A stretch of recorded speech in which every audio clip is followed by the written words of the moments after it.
Welcome to the Berkeley Research Group ThinkSet podcast. I'm your host, Eddie Newland.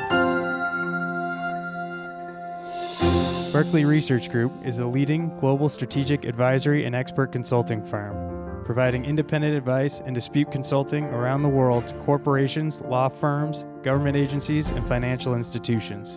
For more, please visit thinkbrg.com. Today on the ThinkSet podcast, we'll talk to Tom Brown, Managing Director at Berkeley Research Group. Tom is the global leader of BRG's cybersecurity and investigations practice. Tom specializes in helping clients manage cyber risks.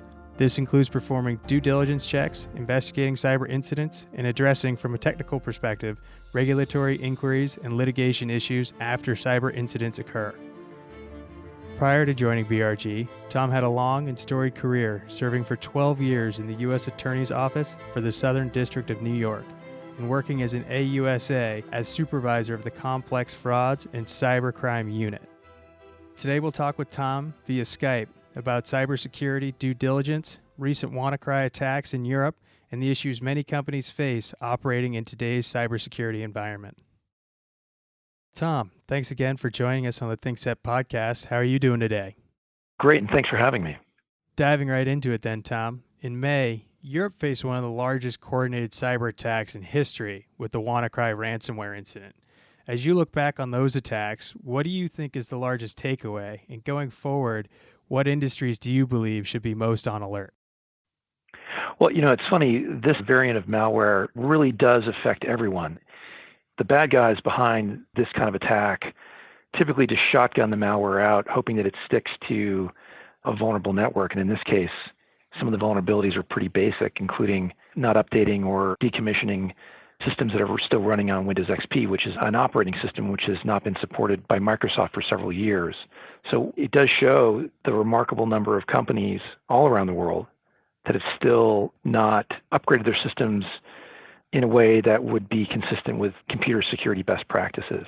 And further, the attacks demonstrate that cybersecurity challenges affect every company, in every industry, in every geographic region. I think that you saw that the attacks were almost like a filter held up over the internet, showing you this variety of vulnerability, and it's everywhere. And it's remarkable that these problems still persist. That point you make about running on unsupported systems, to me, seems the most basic and relatable. Everybody gets those same alerts on their computers about updating software or resetting passwords, but many times we ignore or delay them as long as possible for the sake of convenience. As many learned with WannaCry, this can have some pretty dire consequences. Many of the headlines around these attacks centered on North Korea or other states, but I've heard and read that sometimes the biggest risks can come from former employees, contractors, or even business partners. Tom, how do you compare the risk faced by these two different groups, the internal versus the external? What do you see most often, and what should people be most worried about? In our experience, the threats come from a number of different directions. You have financially motivated hackers. And these are usually outsiders who are looking to steal and monetize your data one way or another, or hold you to ransom in the case of the WannaCry ransomware or other ransomware variants. You have nation-state actors who are looking to steal or manipulate information for national security objectives. And there is a little bit of overlap between the financially motivated hackers and the nation-state actors. Sometimes nation-states will use cyber criminals to do their dirty work and also provide a means of deniability. You have hacktivists who conduct attacks to promote an agenda of one sort or another, and a famous group of hacktivists continue to be the anonymous group. It's a group of actors that I prosecuted when I was in the government. Groups of hackers within Anonymous engaged in an online rampage during, I think, 2012 and 2013, hacked hundreds of companies. And then you have the malicious insider, and this could be a disgruntled employee. This could be, like you said, a contractor who has access to your networks. Even sometimes, a joint venture partner who has access to your systems and steals data. We've seen every variety of attack from every variety of actor. I think the threat is multivariate. I don't think you can really categorize it as being one set of actors more than another. And part of the problem, too, is that attribution is sometimes a difficult thing when you're dealing with attacks, trying to figure out who was the person with their fingers at the keyboard on the other end of the internet doing the attack. That sometimes can be tricky.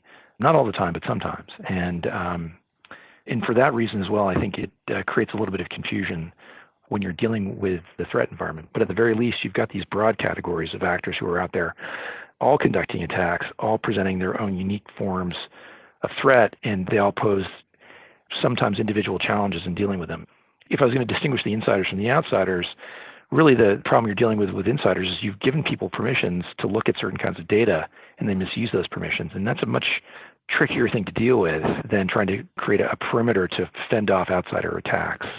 Once you've already got someone in the castle walls, it's much more of a challenging thing to be able to monitor internal use, see who's accessing what files when, where they're moving them to.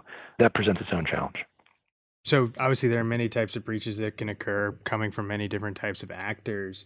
At what point would an organization typically call you in, and does that differ depending on what type of threat they think they're facing, whether it's a malicious insider or a nation state acting on the outside, or may they not even really be able to know, and the sooner they call you, the better?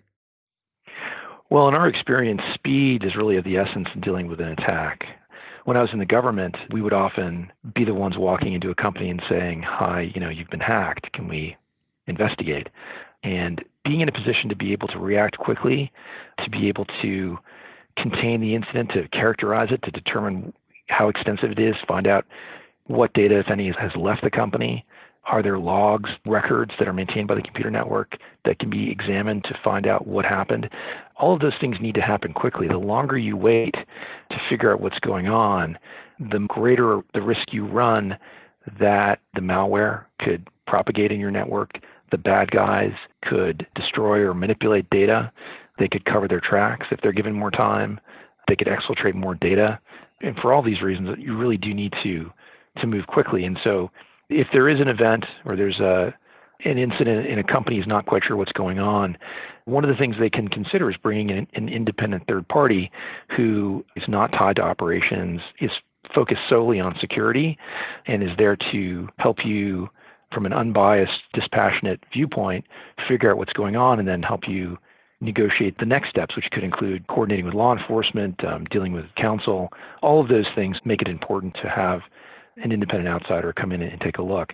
And one of the reasons why I think having an independent outsider is important as well is that the folks in the IT department are principally concerned with operations.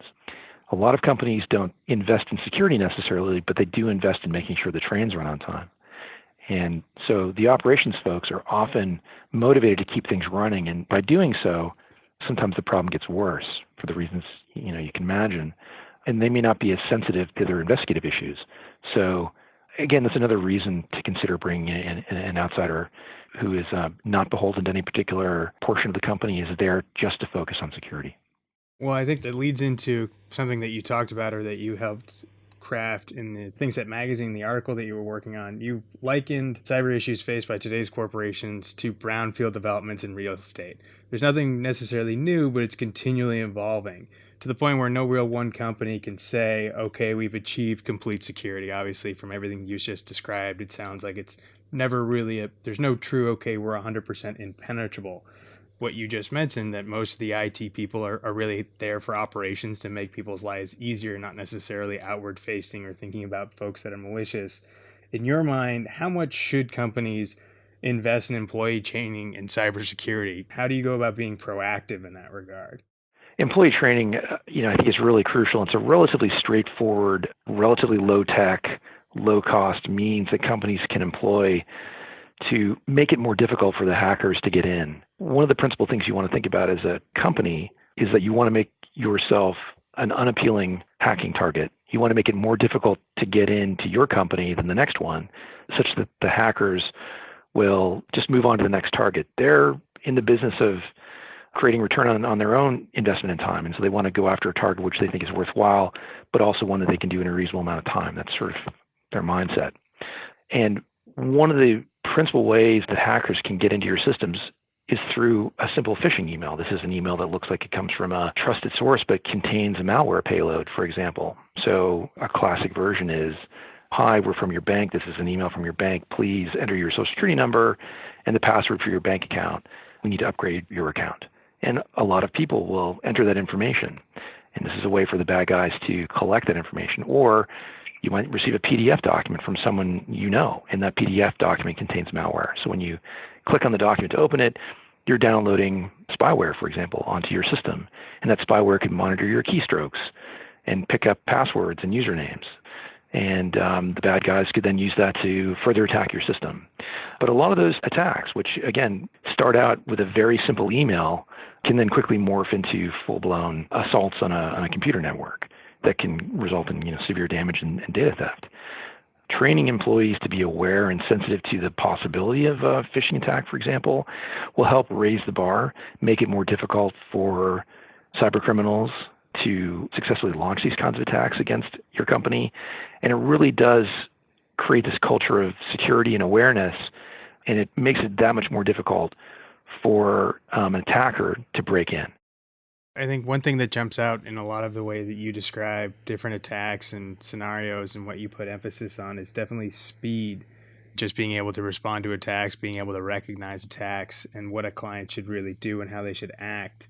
With that said, what would you put out as sort of the checklist for best practices in the event of an attack at a client? Then once you arrive, what's your mental checklist of things to do when you've been brought into an engagement, depending on, I know all engagements are different, but if you do have one, what's sort of the 1 through 5 of what you're looking for when you show up after somebody says, we think we've had an attack? Right. Well, I think companies really should prepare ahead of time. So you should have a checklist in the event of an attack, but that should be part of an overall cybersecurity program that you've developed far in advance of whatever attack you're dealing with. So what I would suggest at a minimum you should do is conduct a vulnerability assessment. And that can include penetration testing, where you hire an ethical hacker to try to break into the system from the outside, to test those castle walls to see if there are any cracks. Conduct an internal vulnerability assessment. See whether or not internal systems are appropriately patched and upgraded over time. You want to make sure that the network is appropriately segmented so that if one portion of the system is attacked, an attacker would not be able to traverse immediately into other critical areas of a company. You want to check your wireless networks to make sure that they're appropriately segmented. If there's a bring your own device policy, whether these BYODs are also appropriately segmented, because they're often a source or a risk for malware to be inadvertently uploaded onto a network. So these are all things you should do ahead of time to prepare your system. Have an incident response plan in place. This can be a very short plan where you've got, for example, a list of telephone numbers of people to call, both in law enforcement and outside PR firms, counsel, people inside the company. Having all those pieces and parts in place, I think, are important. Having an up-to-date network topology map, that's basically a map of all the different parts of the network so that you know what you have. That serves two purposes. One, making sure that you as the company know what you own so that you know what you need to secure. It's unfortunately an all too common occurrence that companies forget about computers or servers that are connected to the network. Those computers don't get upgraded, they develop vulnerabilities, and they become a vector of an attack. If companies have grown through acquisition, they bolted on computer networks onto each other. Sometimes companies lose track of what they have through that process. So having an up-to-date topology map lets you make sure you're protecting what you need to protect and you're protecting it appropriately. And then once an event happens, the outside forensic firm can look at that map and quickly get a sense of where they need to go to collect the relevant evidence. To the same degree, I think it's important to maintain appropriate logs. All of those records are very, very important. They give you look-back capability to figure out what happened and to even figure out, for example, heaven forbid, what data left the company. It's, again, an all too common occurrence that company's been hacked and they know that they've lost a couple hundred megabytes of data. They're just not sure which 100 megabytes. Is it the trade secrets? Is it sensitive personal information of clients? Or is it just some innocuous information that no one really cares about? Not knowing is its own form of risk. So having appropriate logs in place really make it easier for an incident responder to quickly assess a situation. And so when we go into a company, there are a couple of things we want to do. We want to make sure that we can preserve evidence quickly. That means taking forensic copies of relevant servers, maybe making some live captures of the network, collecting log information that we can start looking through, and then assessing the network to see whether there's malware on it, where that malware is, what it's doing. And then from there, you can characterize the attack and then develop a further plan for either remediation or reaching out to law enforcement or making appropriate regulatory notifications. So having an appropriate plan in place, having already conducted a vulnerability assessment, having an appropriate log policy in place, making sure that you have appropriate backups is another great and obvious point. So that if, for example, your data has been encrypted by ransomware, you can quickly bring your system back up and avoid the encryption problem. Honestly, having worked on hundreds of hacks while I was in the government and seeing what works and what doesn't work, really that's sort of some of the basic conclusions that we've arrived at. And again, it's all too common that companies don't address this in the first instance, and then they're sort of left holding the bag when there's a problem. And if you're in a regulated industry, in particular, or if you're dealing with a publicly traded company, or if you're a private company, you could still be subject to litigation. And not having any of this information in hand really does make it that much more difficult to defend yourself against either shareholder derivative lawsuits or regulatory investigation. You really do run out of options pretty quickly. And I think you and I have talked about this in the past, that much of what people find out in the after action report is that the amount of time that they needed to invest or the amount of money that they needed to invest is a very small fraction of what it ends up costing them in the long run. And people have done different studies on the shareholder value and also what people interpret when they think of a company after they've heard about things that come with a hack. And to that end, obviously nobody ever wants to deal with a breach. And when it happens, organizations can obviously learn a lot from what actually happened. What would you recommend when it comes to like an after action report, information gathering? And then how can companies sort of make the best of a bad situation? A breach has happened. How do you address what comes next, whether it's announcing that you've been breached, weighing the cost benefit analysis of that, and then what's most important to get on paper? You mentioned earlier the information that's been lost, what part of the system that's been attacked. Would you prioritize as sort of the things that folks should be doing immediately afterwards once they know that they're going to call somebody like yourself? What's the checklist that you run them through to make sure that they have in order? There's an old adage, never let a good crisis go to waste. So there's a real opportunity after a hack has occurred for companies to not only figure out what lessons should be derived, but then also they're often much more sensitized to the issue and in a position to make the appropriate investments. But going through bringing in folks from every segment of the company that were touched by an event, and that includes, for example, people from the legal department. It includes people from the IT department. It may include senior management. It might include board members. All of these people can be interviewed and asked, for example, how was the internal communication? Was the incident appropriately escalated in a timely manner? Was it appropriately contained? Was there a public relations aspect to the attack? Was that dealt with appropriately? Was it done in a timely manner? They're all lessons that can be derived from an individual attack. And it is good practice to build those lessons in to your overall cybersecurity program and make whatever tweaks or adjustments that you need to. In fact, a lot of the regulators out there require this or suggest it strongly, I'll put it that way. And they look to make sure that companies learn lessons. In fact, a lot of regulators will seek to negotiate memoranda of understanding with victim companies to include a remediation program that includes a lesson learned portion. You'd raise the question of whether and when companies should go public with a hack. That is obviously a very delicate question, and one that requires extensive input from legal counsel. There may be reasons why a breach needs to be made public. For example, data breach notification statutes may trigger a public notification, but then there might be other reasons why you may not want to go public. For example, you've received a request from law enforcement under the safe harbor provisions of many, if not most, of the data breach notification statutes. The law enforcement wants you to keep quiet because they're conducting an ongoing covert investigation. They don't want that disturbed by public notification. So whether and when you make notice is really a kind of a mixed legal factual question that a lot of companies will have to address in the moment. And it's certainly a very fact-dependent issue. That was one thing that I was interested in hearing you say. I know a lot of our listeners would probably be keen to know exactly how that goes, and a lot of it comes down to knowing exactly what's been taken, who you think has been affected, and then the type of organization that you are in. So what sort of regulations are in your industry? I think one last question, or as we sort of wrap up here, given that we're, again, fresh off these WannaCry attacks and ransomware seems to be the type of attack that people are now the most aware of, given everything that happened with WannaCry. If you had a client who is facing a ransom demand, what would your advice be to them? That's really fact dependent. So If you have excellent backups and those backups have also not been affected by the ransomware, because parenthetically there are variants of malware out there that will also encrypt the backups. But if your backups are robust and you're ready to go, then you may feel comfortable ignoring the ransom demand and go ahead and just bring your backups up and at the same time patch any vulnerabilities so that you're not subject to the same attack and just move forward that way. If you are going to pay the ransom demand, the one thing you want to think about is you're paying off someone who has already demonstrated that they've obtained unauthorized access to your network.